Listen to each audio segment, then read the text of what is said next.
అందరూ బాగున్నారు కదా? మన పరిశుద్ధ గ్రంథాలను తెరుద్దాం.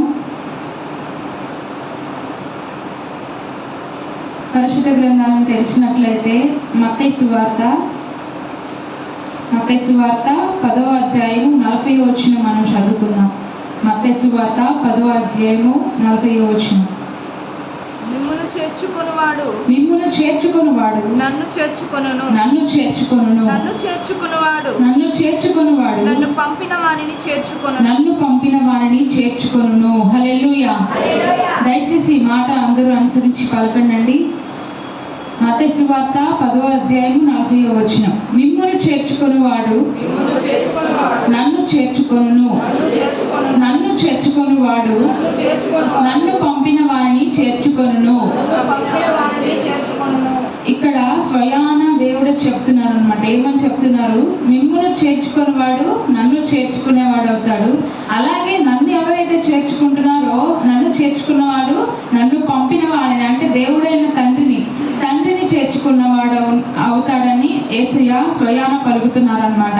అలాగా మనం ఒక వ్యక్తిని బైబిల్లో మనం చూసుకుందాం. దేవుని చేర్చుకొని అతడు సంపాదించిన దీవెనలు, ఆశీర్వాదాలు, అతనికి కలిగిన ప్రతిదీ, అతనికి కలిగిన సమస్తాన్ని మనం బైబిల్లో చూసుకున్నట్లయితే మొట్టమొదటిగా మనకు అబ్రహాం కనిపిస్తాడు. అబ్రహాం గురించి మనం చూసుకుంటే ఆది కాండము 18వ అధ్యాయము 1 నుంచి 2 వచనాలు మనం చదువుకుందాం. మరియు మమ్రే దగ్గరనున్న సింధూర వనములో అబ్రహాము ఎండవేళ గుడారపు ద్వారమందు కూర్చుని ఉన్నప్పుడు యెహోవా అతనికి కనబడెను. అతడు కన్నులెత్తి చూచినప్పుడు ముగ్గురు మనుష్యులు అతని ఎదుట నిలువబడి ఉండిరి. అతడు వారిని చూచి గుడారపు వాకిట నుండి వారిని ఎదుర్కొనుటకు పరిగెత్తి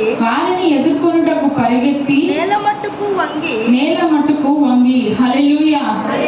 ఇక్కడ మనం ఏం చదువుకున్నాం? అబ్రహాం ఏం చేస్తున్నాడంట? ఎండవేళ చెట్టు కింద కూర్చొని, మమ్రే వనం దగ్గర ఉన్న సింధూర వృక్షం కింద కూర్చొని అతడు దేవుడు చెప్పిన మాటలు ధ్యానిస్తూ తలపోసుకుంటూ ఉన్నాడంట. ఒంటరిగా కూర్చొని ప్రార్థన చేసుకుంటా ఉన్నాడు.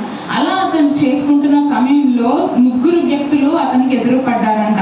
ఆ ముగ్గురు వ్యక్తులు ఎవరంటే తండ్రి అయిన దేవుడు, కుమారుడైన క్రీస్తు, పరిశుద్ధాత్మ దేవుడు.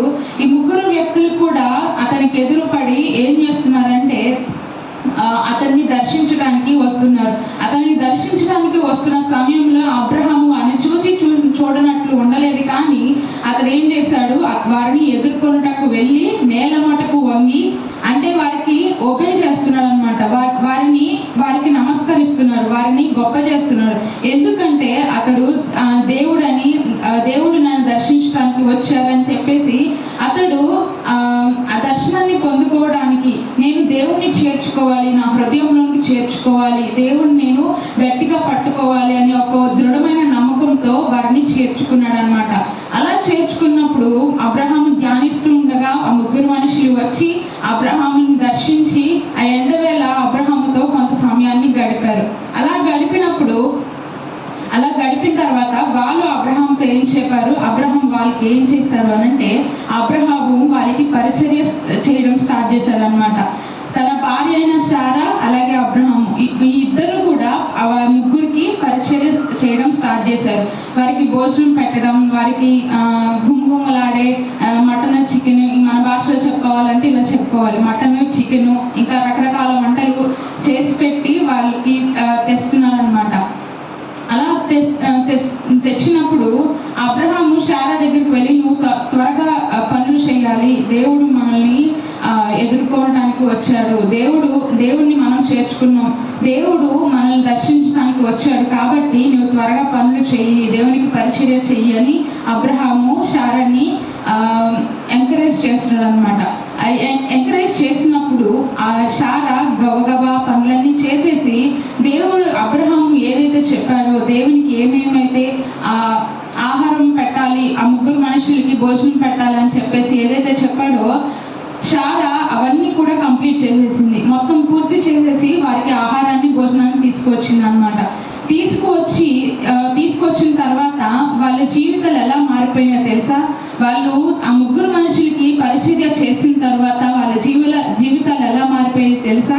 మనం చూసుకున్నట్లయితే ఇదే ఆదికాండము 18వ అధ్యాయము 11, 12 వచనాలు మనం చదువుకుంటే, అబ్రహామును షారాయును బహుకాలము గడిచిన వృద్ధులై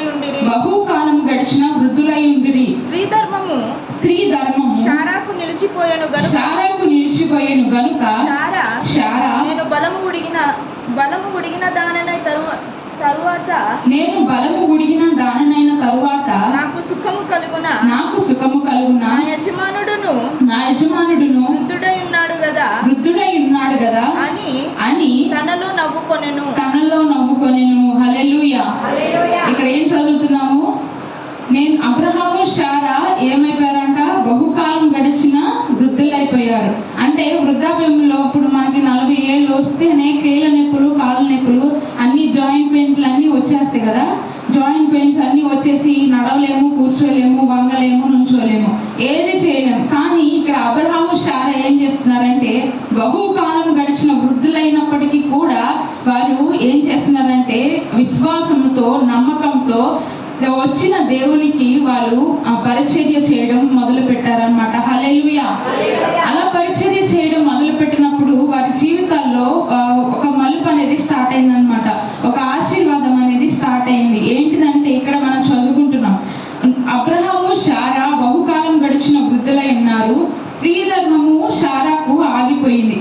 స్త్రీ ధర్మము శారాకు నిలిచిపోయాను గనుక శారా నేను బలము విడిగిన దాననైన తరువాత నాకు సుఖము కలుగునా, నా యజమానుడును వృద్ధుడునై ఉన్నాడు కదా అని తనలో తాను నవ్వుకుందంట. అంటే వారికి ఏంటి కొదువైందంటే సంతానం లేదు. సంతానం వారికి కొదువై ఉంది. దేవుడు పిలిచిన వెంటనే వారు వచ్చేసారు. కానీ వారికి ఏం కొదువైందంటే సంతానం కొదువైందనమాట. వివాహమై వాళ్ళకి చాలా కాలం అయిన తర్వాత దేవుడు అబ్రహాముని పిలుచుకున్నాడు. 75వ సంవత్సరం అప్పుడు అబ్రహాముని పిలుచుకున్నాడు. ఇప్పుడేమో వాళ్ళు బహుకాలం గడిచిన వృద్ధులైపోయారు. పిలుచుకున్నప్పటి దగ్గర నుంచి దేవుడు ఒకే మాట చెప్తున్నారు. ఏమనంటే నేను నిన్ను ఆశీర్వదిస్తాను, నేను నిన్ను దీవిస్తాను, నీ కడుపులో పుట్టిన బిడ్డ ద్వారా నేను నిన్ను విస్తరింపచేస్తాను, ఇసుక వేస్తే రాలినంత జనాంగాన్ని నేను నీకు ఇస్తాను, ఆకాశ నక్షత్రం వలె నీ యొక్క సంతానాన్ని నేను విస్తరింపచేస్తాను, ఆశీర్వదిస్తాను అని చెప్పేసి దేవుడు వాగ్దానాలు చేస్తూనే వచ్చారు. కానీ వాళ్ళు చూడలేదన్నమాట. వాళ్ళకి కొదువైంది ఒకటి ఉంది. ఏంటంటే దేవుడు వాగ్దానాలు చేస్తూనే వచ్చారు, కానీ ఎలా చేస్తారు దేవుడు అని చెప్పేసి వాళ్ళు ఆలోచించుకుంటున్న సమయంలో, వాళ్ళు ప్రార్థన చేస్తున్న సమయంలో దేవుడు వారిని దర్శించి వారికి నవ్వు కలుగజేశాడు అనమాట. హల్లెలూయా. హల్లెలూయా. ఎందుకంటే వారు ఎవరిని చేర్చుకున్నారు? దేవుణ్ణి చేర్చుకున్నారు. దేవుణ్ణి చేర్చుకొని వారు ఏం చేశారు? దేవునికి పరిచర్య చేయడం స్టార్ట్ చేశారనమాట. అలా స్టార్ట్ చేసినప్పుడు వాళ్ళ జీవితాల్లో వాళ్ళు కార్యాలు చూడడం మొదలు పెట్టారు. మొదటిగా వాళ్ళు దేవుని వాగ్దానాలను పొందుకున్నారు. అదేవిధంగా దేవుడు వారి జీవితాల్లో నవ్వు కలుగజేశారనమాట. ఆ నవ్వు ఎలా కలుగజేశాడంటే ఇస్సాకు అనే ఒక కుమారుడు అబ్రహాంకి శారాకి బహుకాలం గడిచిన వృద్ధులైన ఈ ఇద్దరికి దేవుడు కలుగజేసి వారి జీవితాల్లో, వారి ముఖాల్లో ఆనందాన్ని, సంతోషాన్ని, వారి కుటుంబాల్లో సమాధానాన్ని దేవుడు కలుగజేశాడు. హల్లెలూయా. అలా కలుగజేసిన తర్వాత మొదటేమో దేవుడు మాట ఇచ్చారు, నేను నిన్ను ఆశీర్వదిస్తాను అని చెప్పేసి దేవుడు మాట ఇచ్చారు. రెండవది మనం చూసుకుంటే ఇదే ఆదికాండము 20వ అధ్యాయము 14వ వచనం మనం చూసుకుంటే, ఇదే ఆదికాండము 20వ అధ్యాయం 14వ వచనం, అబీమెలెకు గొర్రెలను దాస దాసీ జనులను రప్పించి అబ్రహాముకిచ్చి అతని భార్య అయిన శారాను అతనికి తిరిగి అప్పగించెను. హల్లెలూయా. ఇక్కడ ఏం జరిగిందంటే ఈ అబీమెలెకుని మనం ఒక విధంగా మనం చూసుకున్న ఎగ్జాంపుల్ మనం తీసుకున్నట్లయితే ఈ అబీమెలెకు అనేవాడు మనం సాతాను కింద తీసుకుందాం. ఈ సాతాను ఏం చేస్తాడంటే మన జీవితంలో ఆశీర్వాదాన్ని కొట్టేయడానికి, మన జీవితాన్ని దుఃఖంతో నింపడానికి, మన జీవితాన్ని శాపంతో నింపడానికి ఈ సాతాను ఏం చేస్తాడంటే మన దగ్గర ఉన్న విలువైన వస్తువులు కాదు, కానీ మన వాడు ప్రయత్నిస్తాడు. అలాగే ఇక్కడ ఏం జరిగిందంటే ఐగుప్తు దేశానికి వీరు వెళ్ళినప్పుడు షారాని ఏం చేశారంటే ఆమె బహు సుందరవతి అని గమనించి ఐగుప్తు దేశపు రాజు షారాని తీసుకున్నాడు అనమాట. తీసుకొని అతని రాజా మందిరంలో అతన్ని పెట్టుకున్నాడు. పెట్టుకున్న తర్వాత అబీమెలెకుకి దేవుడు కలలో కనిపించి అతనితో మాట్లాడి, ఈమె నా దాసుని భార్య అని ముట్టుకోవద్దని చెప్పేసి దేవుడు అతనికి వార్నింగ్ ఇచ్చారు. అయిపోయింది. తర్వాత అబీమెలెకు ఆ తర్వాత రోజే అబ్రహాముని పిలిపించి, నీవు నాకు చేసిన పని ఏంటి? నువ్వు నాకు చెల్లి అని చెప్పావు కదా, కానీ నీ దేవుడు రాత్రి నాకు స్వప్నమందు ప్రత్యక్షమై ఈమెను ముట్టుకోవద్దు, ఈమె నా దాసుని భార్య, నా ప్రవక్త భార్య, ఈమెను ముట్టుకుంటే నీ కుటుంబంలో శాంతి సమాధానం ఉండదు అని చెప్పేసి ఆ రాజుకు చెప్పారనమాట. అలాగే సాతానుడు ఏం చేస్తాడంటే మన జీవితాల్లో ఆనందాన్ని కొట్టివేయడానికి, ఆనందాన్ని సంతోషాన్ని దొంగిలించడానికి వాడు ఎల్లప్పుడూ ప్రయత్నిస్తూ ఉంటాడు. వాడికి అవకాశం ఇచ్చామంటే వాడు ఇంకా దొంగిలించుకుంటానే పోతాడు. కానీ మనం ఎప్పుడైతే దేవుణ్ణి చేర్చుకుంటామో, దేవుణ్ణి మన హృదయంలో చేర్చుకొని మన కుటుంబంలో చేర్చుకొని ఎప్పుడైతే మనం ఉంటామో సాతానికి ఎటువంటి ఛాన్స్ ఉండదు అనమాట. వాడు మన దగ్గర నుండి ఆశీర్వాదాలని సంతోషాన్ని కొట్టివేయలేడు. ఎందుకంటే మనం దేవుణ్ణి చేర్చుకున్నాం కాబట్టి. హల్లెలూయా, హల్లెలూయా. ఇక్కడ ఈ రాజు ఏం చేశాడు? అబీమెలెకు గొర్రెలను గొడ్లను దాసి జనులను రప్పించి అబ్రహాముకి ఇచ్చి, అబ్రహాముకి ఏమిచ్చాడంట? గొర్రెలను గొడ్లను దాసి జనులను. అంటే దేవుని ఆశీర్వాదం ఎట్లా స్టార్ట్ అయిందో చూడండి. మొదటేమో అబ్రహాంకి దేవుడు నవ్వు కలుగజేశాడు. రెండవది ఏంటంటే అన్యుల ద్వారా అతడు ఆశీర్వాదం పొందుకునేటట్టు దేవుడు చేశాడనమాట. అన్యుల ద్వారా అతని ఆస్తి పొందుకునేటట్టు చేశాడనమాట. మూడవదిగా మనం చూసుకున్నట్లయితే ఆదికాండము 21వ అధ్యాయము 1-2 వచనాలు మనం చూసుకుంటే, ఆదికాండము 21వ అధ్యాయము 1-2 వచనాలు. యెహోవా తాను చెప్పిన ప్రకారం షారాను దర్శించెను. యెహోవా తానిచ్చిన మాట చొప్పున షారాను గూర్చి చేసెను. ఎట్లనగా దేవుడు అబ్రహాముతో చెప్పిన నిర్ణయ కాలములో షారా గర్భవతి అయి అతని ముసలితనమందు అతనికి కుమారుని కనెను. హల్లెలూయా. మొదట మనం ఏం చదువుకున్నాం? నేను అబ్రహాము బహుకాలం గడిచిన వృద్ధులైపోయాము, కానీ ఇప్పుడు మా జీవితాల్లో నవ్వు సంతోషం అనేది కలుగుతుందా అని షారా సందేహంలో ఉన్నప్పుడు దేవుడు మాట ఇచ్చాడు. ఏమని? నేను నీ సంతానాన్ని విస్తరింపజేస్తాను, నీ జీవితంలో నవ్వు కలగజేస్తాను, నీ కుటుంబంలో సంతోషం నింపుతాను అనే మాట దేవుడు ఇచ్చారనమాట. ఆ మాట ప్రకారం దేవుడు ఏం చేశారు? ఇక్కడ మనం చదువుకున్నాం. యెహోవా తాను చెప్పిన ప్రకారము షారాను దర్శించెను. యెహోవా తానిచ్చిన మాట చొప్పున షారాను గురించి చేశారు. ఎట్లనగా దేవుడు అబ్రహాముతో చెప్పిన నిర్ణయ కాలంలో షారా గర్భవతి అయి అతని ముసలితనమందు అతనికి కుమారుని కనెను. ఎప్పుడు కనిందంట? ముసలితనమందు. అంటే బాగా కుర్ర వయసులో కనిందా? బాగా ఎంగుకున్నప్పుడు కనిందా? కాదు కదా. ఎప్పుడు కనింది? ముసలితనమందు కనిందనమాట. అంటే ఏ వయసులో కనిందంటే అబ్రహాంకి 100 ఏళ్ల వయసులో, షారాకి 90 ఆ ఏజ్లో షారా గర్భవతి అయి కుమారుని కనిందనమాట. ఆ కుమారుడికి కూడా ఏం పేరు పెట్టారంటే ఇస్సాకు అని పేరు పెట్టారు. ఇస్సాకు అనే మాటకి నవ్వు అనే అర్థం అనమాట. హల్లెలూయా. మాట ఇచ్చిన దేవుడు వారి జీవితాల్లో నవ్వు నింపాడా లేదా? వారి కుటుంబాల్లో సంతోషం నింపాడా లేదా? వారి జీవితాల్లో ఆనందాన్ని ఇచ్చాడా లేదా? అదే విధంగా మనం ఏం చేయాలంటే దేవుడిని మనం చేర్చుకుంటే దేవుడు మన జీవితాల్లో నవ్వుని, సంతోషాన్ని, ఆనందాన్ని నింపుతారనమాట. హల్లెలూయా.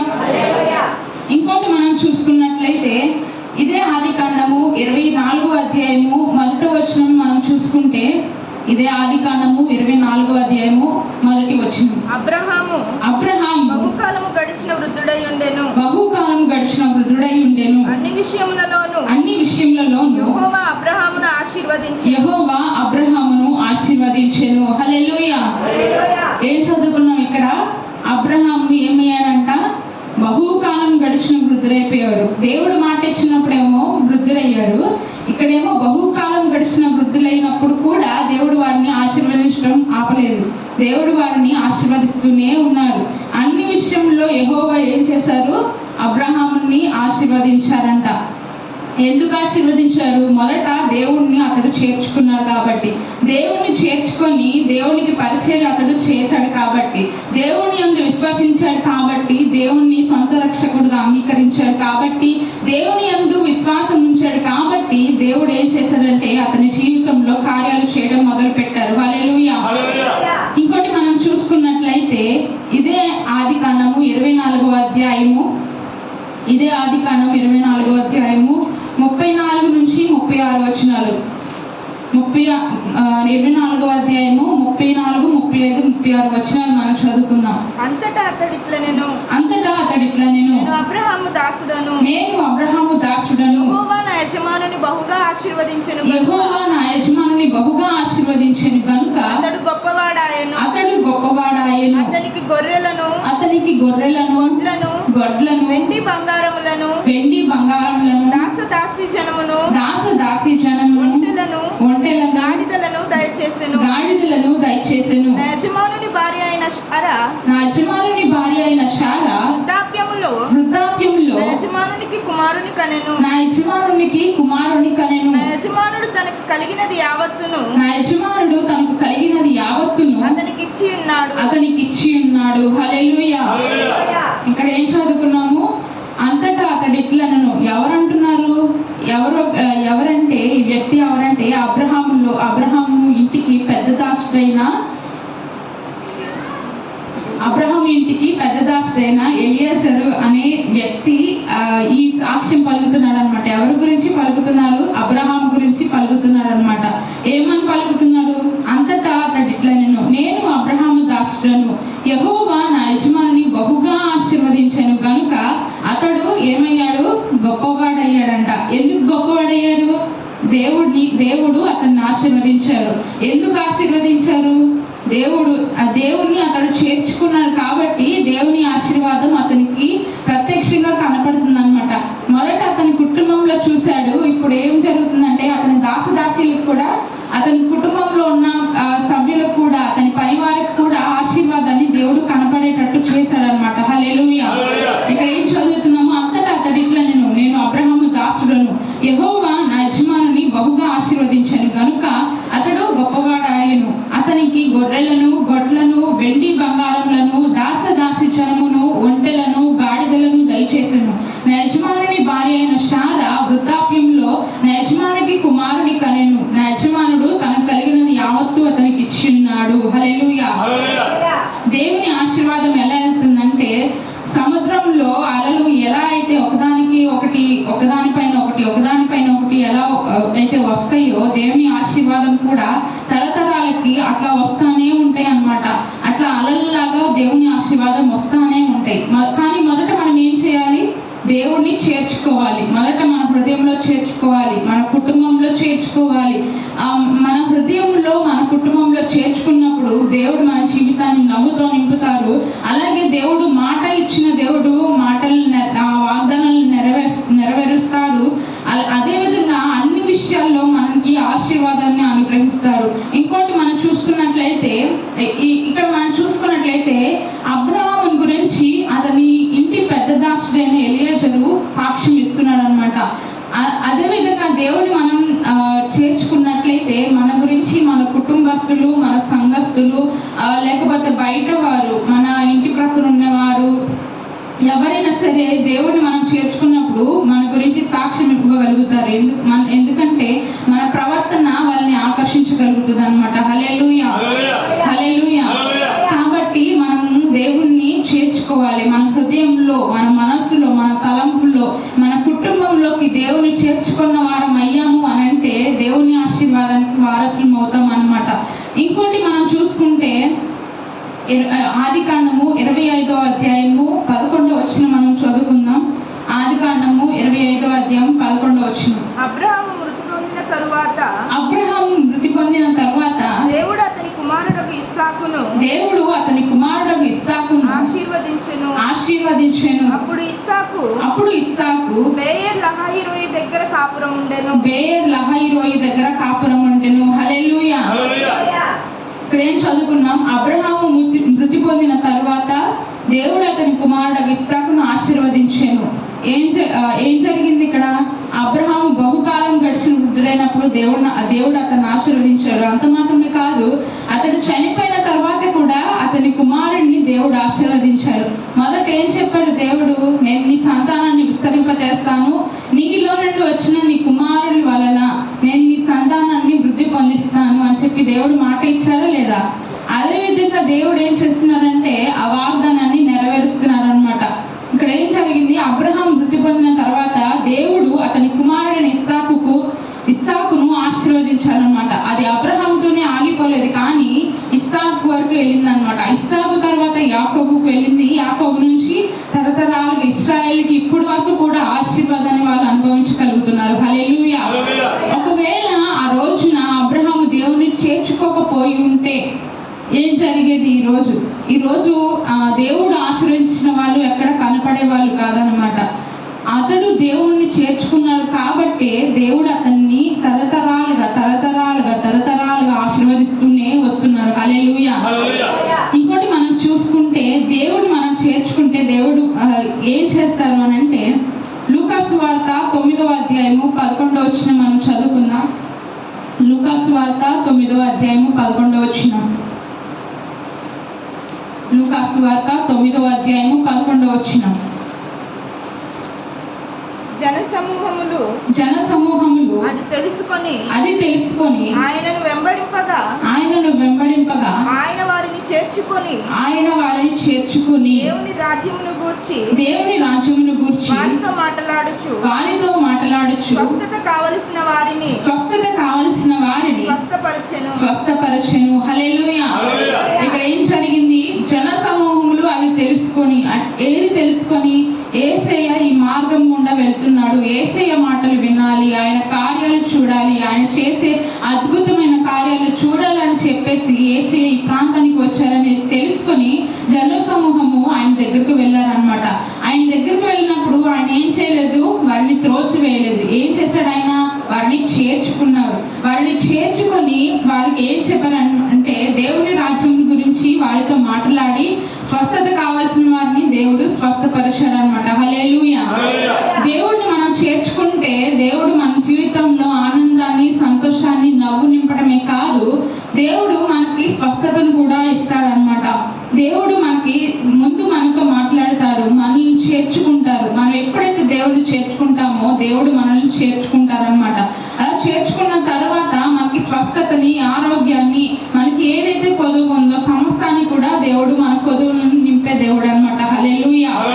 ఇంకోటి మనం చూసుకుంటే, రోమీయులకు రాసిన పత్రిక 8వ అధ్యాయము 28వ వచనం మనం చదువుకుంటే, రోమీయులకు రాసిన పత్రిక 8వ అధ్యాయము 28వ వచనం. మరియు హృదయములను పరిశోధించువాడు ఆత్మ యొక్క మనస్సు ఏదో ఎరుగును. ఏలైనగా రోమీయులకు రాసిన పత్రిక 8వ అధ్యాయం 28వ వచనం.